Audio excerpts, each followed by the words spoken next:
My name is Dr. Michael Veselak, and today we're going to talk about the cerebellum and show you some tests that we do to analyze the cerebellum.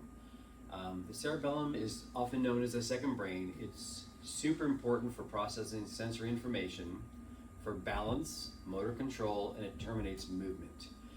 We've recently discovered there are 40 million projections from the cerebellum to the frontal lobe. We now realize, after different studies from Duke University, that there is a correlation between mood disorders and cerebellar function and the frontal lobe. So the test that we do in our office, there's a handful of them, is the first one we do. It's called Romberg's, and we put our feet together, or we have the patient put their feet together, and they're supposed to be able to stand pretty still, and then sometimes we just give them a little push to make sure they can maintain their balance. And so that's the Romberg test. This tests the spinal part of the cerebellum. And then the next test, a little bit more advanced, it's called tandem gait. We put one foot in front of the other foot. And again, we're supposed to maintain balance on the opposite side. And then we try to have them walk in a straight line by just doing the tandem gait. Okay, just like this. And then sometimes we'll have them multitask while they're doing it to just recruit other areas of the brain to see how fast they fatigue.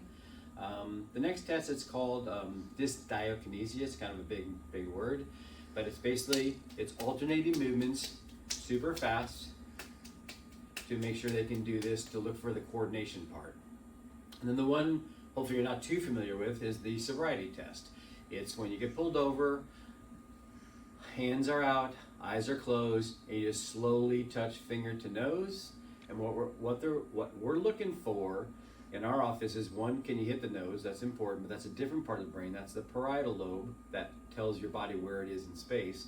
But when the patient does this at the end, that's called a terminal tremor.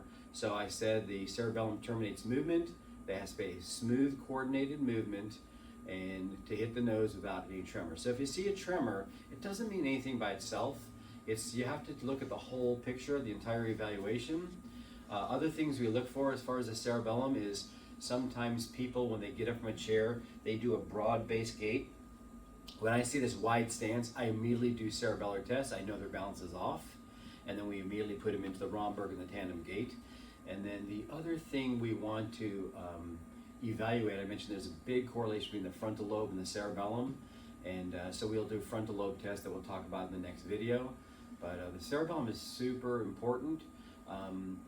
When the cerebellum is off, it will create issues in the body, not only balance issues and motor issues, but also things like anxiety, tight neck and back muscles.